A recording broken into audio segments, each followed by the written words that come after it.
င်္ဂလာပါကျွန်တော်နာမည်ကခွင်းစောပါဗျကျွန်တော်အသက်က19နှစ်ဗျကျွန်တော်ရဲ့မွေးရစတိကရေဆောင်မြို့နယ်စတိကျွော်ပါဗျဘယ်လိုရွေးချယ်ခံရလဲဆိုတော့ဒီတောင်ကြီးမှာဗာလေလူရွေးပဲရှိတော့ကျွန်တော်တာရွေးတာပေါ့ဗျမန္တလေးပါသွားမန္တလေးပြီးမှဒီရေစုံပါသွားကျွန်တော်ဘိုးလူမျိုးမှာတော့ဒီလိုလေးစင်လိုင်းပဲသွားလို့ချားဆိုတော့ကျွန်တော်ပါတော့ကျွန်တော်ဝန်တာဖြစ်ရတာဟုတ်ပါလေကျွန်တော်ကတော့ဒီဘောကခြေစစ်ပွဲအောင်မြင်နေဗျဟိုကျတော့မြန်မာနေရှင်လေးပဲဟိုလေနိုင်ငံခြားတို့ဘာလို့တက်ကနေ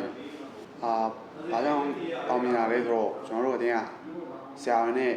ဆရာတွေလည်းပြီးတော့ player တွေရောကစားသမားတွေရောပေါ့နော်အားလုံးစီလုံးလို့ဘယ်လိုဖက်ချုပ်ပါဝင်ပေါ့နော်ဘလုံးမြန်မာဘလုံးဖက်ချုပ်ပါဝင်စီလုံးလို့ဒီလိုရလာခဲ့တော့အဲ့လို support ကတော့အဖေကပုံများတယ်ဘေးကဘယ်ကန်ကုန်လိုက်အားပေးတယ်ဒီနီးနားကုန်လိုက်အားပေးတယ်အမေကတော့တိတ်ပြီးအားမပေးဘူးပြအရင်ကြော်တော့ဘာလဲဝမ်းသားတယ်ဒီကတော့စိတ်ဓာတ်ပဲဗျစိတ်ဓာတ်ကောင်းရင်တော့ဒီကစိတ်ဓာတ်ပေါ့ဗျစိတ်ဓာတ်ကောင်းတော့တခြားတောက်လို့ရတယ်စိတ်ဓာတ်မကောင်းတော့ဘာမှဆက်လုပ်လို့မရဘူးဒီကစိတ်ကောင်းထားဖို့ဟုတ်ကျွန်တော်အားပေးတဲ့လူအားလုံးကျွန်တော်ကျေးဇူးတင်ပါတယ်ပြောချင်ပါတယ်ကျေးဇူးတင်ပါတယ်ဗျ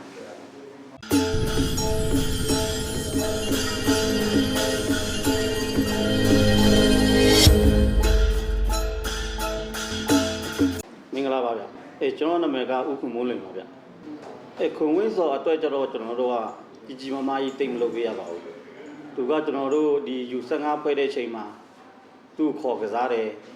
သူ့ခေါ်ကစားတော့သူကကျွန်တော်စီမှာကက်လာဝင်တယ်ပြီးတော့မှသူတို့ရဲ့နီးပြချုပ်နေပေါ့အခုလက်ရှိနီးပြချုပ်နေသူနဲ့ထိတွေ့မှုအများကြီးရှိတော့သူနီးပြချုပ်ကကြိုက်လို့သူပြီးတော့မှခေါ်သွားတာအဲ့လိုမျိုးပါပဲဒါကြတော့သူ့ရဲ့စူးစမ်းမှုပေါ်မှာမူတည်ရပေါ့သူကြတော့စူးစမ်းမှုအားကောင်းတာပေါ့ပြီးတော့မှသူကဒီ academy ရွေးဖို့ဆိုပြီးတော့မှသူတောင်ကြီးကိုတက်လာတယ်ကျွန်တော်တို့ကလမ်းညွှန်ပေးတယ်အဲ့လိုမျိုးတွေပဲရှိရပေါ့ပေါင်ဆရွက်တွေထုတ်ပေးတယ်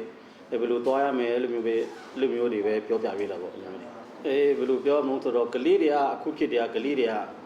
ဒီပေါ့ game တွေဘာတွေအစော့တွေများတယ်ပြီးတော့မှပျက်စီးတာတွေများတယ်လမ်းပေါ်တွေရောက်သွားတာများတယ်အကြောင်းမလို့ကျွန်တော်ကဒီကလေးတွေမပျက်စီးအောင်ဆိုပြီးတော့မှ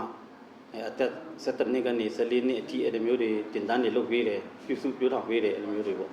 ဝမ်းတာတော့ပေါ့သူတို့ကန်တဲ့ပွဲတိုင်းလဲအားပေးတယ်အရင်ဝမ်းတာတယ်ပီတိဖြစ်တယ်အဲ့လိုမျိုးတွေခံစားရတာပေါ့အဲ့တော့သက်ကြိုးစားကြပါလို့ပေါ့နော်ဝင်းစော်လိုမျိုးဖြစ်သွားအောင်အကုန်လုံးကျွန်တော်တို့ဘိုးအတွက်ရောနိုင်ငံတော်အတွက်ရောလူရည်စင်တွေဖြစ်သွားရင်